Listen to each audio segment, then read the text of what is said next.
Hello dear students and welcome back to my channel. आज आपका US exam है and most important long questions I thought of uploading. तो ये most repeated long questions हैं जिसको मैं अभी एक्सप्लेन करूंगी। 5 I will explain in this video. Let's begin. What is an ecosystem? Explain its structure and types. यानी कि एक इकोसिस्टम किसे कहते हैं, उसका स्ट्रक्चर क्या है और उसके टाइप्स क्या है। An ecosystem is a system where living things, plants, animals, humans and micro organisms interact with non living things, air, water, soil, sunlight. Everything in an ecosystem works together to maintain balance. तो एक ecosystem में जो living things होते हैं जैसे कि plants है, animals है, ह्यूमंस है, माइक्रो ऑर्गेनिजम्स है, ये सब चीज़ें जीवित है, राइट। तो ये जीवित चीज़ें नॉन लिविंग थिंग्स के साथ इंटरैक्ट करती हैं, यानी कि कॉन्टैक्ट में आती हैं। नॉन लिविंग थिंग्स जैसे कि हवा, पानी, मिट्टी, सनलाइट, और हर चीज़ हमारे इकोसिस्टम में एक साथ काम करती है ताकि बैलेंस बना रहे। एग्जाम्पल के तौर पर एक फॉरेस्ट में इकोसिस्टम होता है जहाँ पर झाड़ होते हैं, एनिमल्स होते हैं, पानी भी होता है और मिट्टी भी होती है जो कि एक साथ पाए जाते हैं। A forest is an ecosystem where trees, animals, water and soil interact. या फिर एक पॉन्ड भी एक इकोसिस्टम होता है जहाँ पर आपको फिश, पेड़ पौधे और पानी भी एक साथ जीते हैं। A pond is an ecosystem where fish, plants and water live together. Structure of an ecosystem. The ecosystem has two main parts. तो इकोसिस्टम के स्ट्रक्चर में सिर्फ दो ही हिस्से होते हैं, एक होता है बायोटिक और दूसरा होता है एबायोटिक। सबसे पहले जानते हैं कि बायोटिक क्या है। बायोटिक कहते हैं लिविंग थिंग्स को, यानी कि जो चीजें जीवित हैं। अब इसके अंदर क्या कैटेगरीज आएंगी? बायोटिक कंपोनेंट्स में आते हैं producers, consumers, primary consumers, secondary consumers, omnivores या डिकम्पोजर्स। प्रोड्यूसर्स में सारे पेड़ पौधे आते हैं, यानी कि ग्रीन प्लांट्स जो कि सनलाइट की मदद से खाना बनाते हैं। इसमें हमारी घास और एल्गे भी आ जाता है। दूसरे होते हैं कंज्यूमर्स, यानी कि जानवर, इंसान जो भी प्लांट्स और दूसरे जानवरों को खाते हैं, for example deer, lions, humans. तीसरे होते हैं प्राइमरी कंज्यूमर्स, यानी कि जानवर जो कि पेड़ पौधों को खाते हैं, जिन्हें हम हर्बीवोर कहते हैं। फिर आते हैं सेकेंडरी कंज्यूमर्स जो कि जानवर हैं जो कि दूसरे जानवरों को खाते हैं, जिन्हें हम कार्निवोर कहते हैं। फिर आते हैं ओमनीवोर। ओमनीवोर वो जानवर जो कि झाड़ भी खाते हैं और एनिमल्स को भी। फिर डीकम्पोजर्स आते हैं जो कि छोटे छोटे ऑर्गेनिजम्स होते हैं जैसे कि बैक्टीरिया और फंगस, जो कि ब्रेक डाउन करते हैं मरे हुए प्लांट्स और एनिमल्स को। सेकेंड वन है एबायोटिक कंपोनेंट्स। एबायोटिक कंपोनेंट्स यानी कि नॉन लिविंग थिंग्स, यानी कि जो चीजें जिंदा नहीं है। इसमें सबसे पहले आती है सूरज की रोशनी, सनलाइट, फिर पानी, फिर हवा, फिर मिट्टी, फिर टेम्परेचर। तो सनलाइट की वजह से तो एनर्जी मिलती है प्लांट्स को ताकि वो खाना बना सके। सेकेंड इज वाटर, जो कि जिंदगी जीने के लिए बहुत जरूरी है। It is essential for all life. Third is air. हवा से हमें ऑक्सीजन मिलता है, कार्बन डाइऑक्साइड मिलता है लिविंग थिंग्स के लिए। सॉइल हमें न्यूट्रिएंट्स देती है ताकि हम प्लांट्स को ग्रो कर सकें। लास्ट होता है टेम्परेचर, जो कि जितनी भी लिविंग थिंग्स है अर्थ के ऊपर उनके जीवन को अफेक्ट करता है। Types of ecosystem. Ecosystems can be divided into two main types. पहला इकोसिस्टम है नेचुरल इकोसिस्टम, जो कि नेचर से बनता है। इसके अंदर 6 टाइप के आते हैं।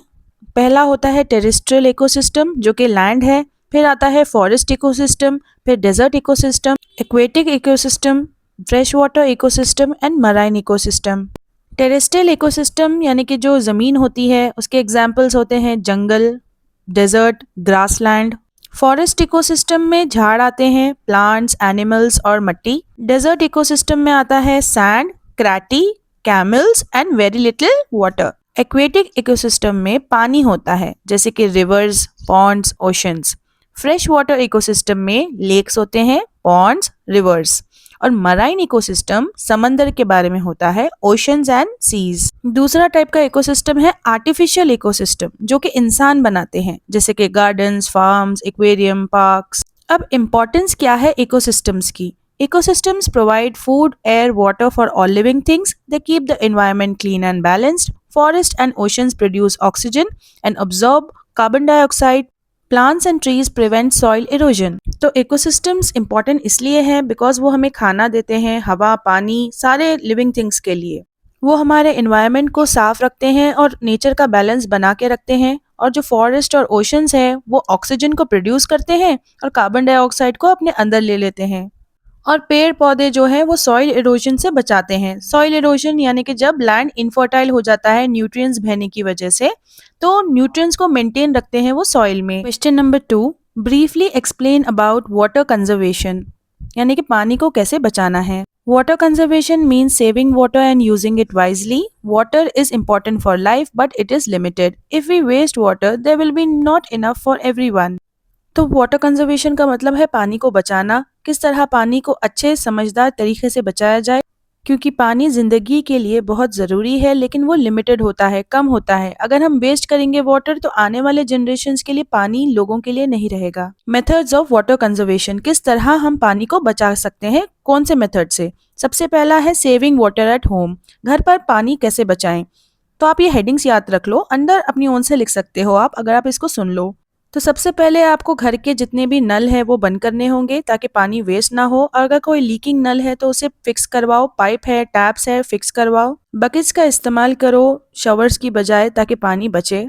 सेकेंड है रेन वाटर हार्वेस्टिंग, यानी कि जितना भी बारिश का पानी है उसे कलेक्ट करके रखो ताकि बाद में यूज कर सको। और बारिश के पानी को हम वॉशिंग के लिए, क्लीनिंग के लिए और गार्डनिंग के लिए यूज कर सकते हैं। तीसरा है रीयूज एंड रिसाइकल वाटर, यानी कि बार बार पानी को रीयूज करो और उसे रिसाइकल करते रहो। जैसे कि जो पानी कपड़े धोने के लिए इस्तेमाल किया जाता है उसे आप पौधों को पानी देने के लिए भी यूज कर सकते हो। Fourth is grow more trees. जितने ज्यादा ट्रीज आप ग्रो करोगे उतना आपकी सॉइल जो है वो हेल्दी होती जाएगी और उतना उसमें पानी रहेगा। Fifth is use water saving devices. पानी को बचाने के डिवाइसेस आप यूज करो, जैसे कि टैप्स यूज करो और फ्लशेस।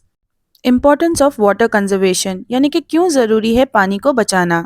इसके भी बस आप साइड हेडिंग्स को याद कर लो एंड अंदर आप अपनी ओन से लिख सकते हो। First one is prevent water shortages, यानी कि आज अगर हम पानी को बचाएंगे तो आने वाली जनरेशन्स के लिए पानी रहेगा, वाटर की शॉर्टेज नहीं होगी, कमी नहीं होगी। Second is supports farming. अगर हम पानी को बचाएंगे तो इससे फार्मर्स की मदद हो जाएगी, वो क्रॉप्स ग्रो करने के लिए पानी का इस्तेमाल कर सकते हैं। Third is reduces droughts. Droughts यानी कि जब बिल्कुल सूखा आ जाता है और बिल्कुल बारिश नहीं होती है लंबे समय तक, तो इसको भी हम अवॉइड कर सकते हैं अगर हम पानी को अभी से ही बचाना शुरू करें। Fourth is protects the environment. पानी जरूरी है प्लांट्स के लिए, एनिमल्स के लिए, इंसानों के लिए, जिंदा रहने के लिए।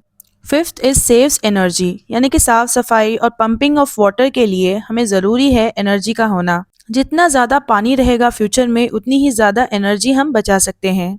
लास्ट में आप कंक्लूजन लिखना कि वाटर कंजर्वेशन बहुत ज़रूरी है और छोटे छोटे स्टेप्स लेकर, जैसे कि टैप्स फिक्स करके, रेन वाटर को यूज़ करके या फिर पानी को बचाकर डेली हम मदद कर सकते हैं वाटर कंजर्वेशन में। हम सबको एकजुट होकर काम करना होगा ताकि हम पानी को बचा सकें आने वाले फ्यूचर के लिए। Question number 3, briefly right about x situ conservation of biodiversity. सबसे पहले तो बायोडाइवर्सिटी क्या होती है, उसमें सारे प्लांट्स, एनिमल्स और छोटे छोटे माइक्रो ऑर्गेनिजम्स जो हमारी दुनिया में रहते हैं वो सारी चीज़ें मिलाकर उसकी एक वैरायटी होता है बायोडाइवर्सिटी। एक्स सिटू कंजर्वेशन क्या होता है, यानी कि पेड़ पौधे और जानवरों को प्रोटेक्ट करना उनके नेचुरल हैबिटेट से बाहर, यानी कि उनका जो माहौल होता है, एनवायरनमेंट होता है जिसमें वो पलते बढ़ते हैं, उससे बाहर उनकी प्रोटेक्शन करना। इस मेथड से होता यह है कि जो एंडेंजर्ड स्पीशीज है, यानी कि जो जानवर हमारे धरती पे से ख़त्म होने वाले हैं, एक्सटिंक्ट होने वाले हैं, उनको एक्सटिंक्ट और एंडेंजर होने से बचाता है। अब क्या मेथड्स यूज़ करते हैं एक्स सिटू कंजर्वेशन में। सबसे पहले तो जूस, बोटानिकल गार्डन्स, फिर सीड बैंक्स, फिर लास्ट इज क्रिप्टो प्रिजर्वेशन। सबसे पहले जूस में तो जानवरों को सेफली रखा जाता है, हेल्दी रखा जाता है, जैसे कि टाइगर, एलिफेंट्स, लायंस, इन सबको प्रोटेक्ट किया जाता है। सेकेंड है बोटानिकल गार्डन्स। ये स्पेशल गार्डन्स होते हैं जहाँ पर खास पेड़ पौधों को ग्रो किया जाता है और उन पर स्टडी भी की जाती है, जैसे कि कुछ खास फूल जो कि बहुत कम पाए जाते हैं और वो पेड़ पौधे जो कि मेडिसिनल वैल्यू रखते हैं। तीसरा होता है सीड बैंक्स, जहाँ पर बीज जो है अलग अलग पेड़ पौधों के रखे जाते हैं, स्टोर किए जाते हैं सेफली आने वाले फ्यूचर के लिए। फॉर एग्जाम्पल चावल के बीज, वीट, गेहूं के बीज या फिर दूसरे और रेयर प्लांट्स के बीज। फोर्थ होता है क्रिप्टो प्रिजर्वेशन, यानी कि जब ठंडे टेम्परेचर्स में टिश्यूज जो कि प्लांट्स और जानवरों के होते हैं उन्हें जिंदा रखा जाता है लंबे समय के लिए। Importance of x situ conservation. Importance यही है कि जो जानवर रिस्क पर हैं उन्हें बचाने की कोशिश करता है, आगे की रिसर्च में और चीज़ों को सीखने में मदद करता है और ऐसे जानवरों को बचाता है जो कि अब और आगे सर्वाइव नहीं कर पाएंगे, यानी कि जी नहीं पाएंगे। Conclusion, ex situ conservation is an important way to protect biodiversity. ये एक इम्पॉर्टेंट वे है बायोडाइवर्सिटी को प्रोटेक्ट करने के लिए and it helps us to save plants and animals and ensures their survival for the future. Plants and animals को बचाता है आने वाले फ्यूचर के वक्त के लिए। ये क्वेश्चन नंबर 4 है। इस आंसर को आप और बढ़ाकर ओन वर्ड्स में लिख सकते हो बोर्ड एग्जाम में। So just understand the main points. सबसे पहले तो define environmental studies, it's scope and importance. So environmental studies है क्या? ये स्टडी होती है हमारे खुद के नेचुरल एनवायरनमेंट की और किस तरह एनवायरनमेंट जो है वो इंसानों के साथ इंटरेक्ट करता है, यानी कि कांटेक्ट में आता है, और इससे हमारी मदद मिलती है समझने में कि किस तरह हम हमारे नेचर को बचा सकते हैं, प्रोटेक्ट कर सकते हैं। Scope of environmental studies. तो एनवायरमेंटल स्टडीज के स्कोप में 4 पॉइंट्स आते हैं: natural resources, pollution, biodiversity and social issues. Natural resources में हम स्टडी करते हैं हमारे पानी के बारे में, हवा, जंगल और मिट्टी के बारे में। दूसरा होता है पोल्यूशन, जिसमें हम समझते हैं कि पानी में क्या क्या चीजें मिल रही हैं, हवा में और जमीन में भी किस टाइप का पोल्यूशन हो रहा है। तीसरा बायोडाइवर्सिटी होता है, जिसमें प्लांट्स को, एनिमल्स को और उनके हैबिटेट को, यानी कि जिस माहौल में वो रहते हैं, उन्हें प्रोटेक्ट किया जाता है। फोर्थ वन जो कि सोशल इश्यूज है, जो कि प्रॉब्लम्स है, जैसे कि deforestation, cutting down of trees, किस तरह वेस्ट को मैनेज किया जाए और क्लाइमेट चेंज के साथ कैसे डील करना है। लास्ट में आप इम्पोर्टेंस लिख दो एनवायरमेंटल स्टडीज की, कि वो हमारे एनवायरनमेंट को प्रोटेक्ट करने में मदद करता है, हमें सिखाता है कि अलग अलग रिसोर्सेज को किस तरह केयरफुली इस्तेमाल किया जा सकता है, हमारी प्रॉब्लम्स को सॉल्व करता है, जैसे कि पोल्यूशन है या फिर मौसम का बदलना है, क्लाइमेट का चेंज होना है, कभी सर्दी कभी बारिश, राइट। और ये अवेयरनेस भी फैलाता है कि किस तरह अर्थ को बचाएं आने वाले जनरेशन्स के लिए। Question number 5, last question. Explain rain water harvesting and watershed management.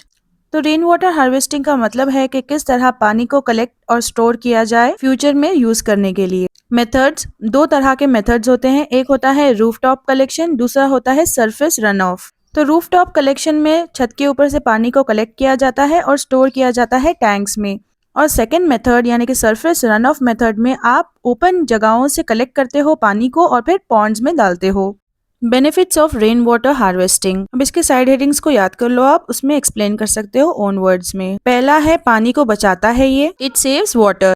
जो बारिश का पानी वेस्ट हो सकता था, बह सकता था, उस पानी को सेव किया जाता है और वेस्टिंग से बचाता है। Second is reduces water shortage. अगर कहीं पर पानी की कमी है, जैसे कि सूखे मौसम में या फिर कहीं पर ड्राउट है, तो वहां पर ये पानी यूज किया जा सकता है। तीसरा है प्रिवेंट्स फ्लडिंग। रेन वाटर को कलेक्ट करने से सड़कों पर पानी जो है वो फ्लड नहीं करता और फ्लड्स के चांसेस भी कम हो जाते हैं। Fourth is improves ground water levels, यानी कि अंडरग्राउंड जो वाटर होता है वो रिफिल हो जाता है बारिश की वजह से।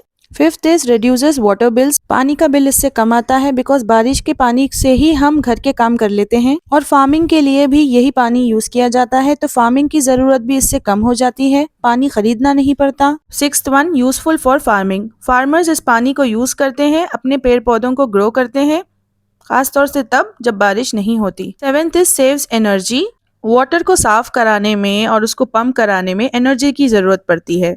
रेन वाटर हार्वेस्ट करने से एनर्जी बचती है।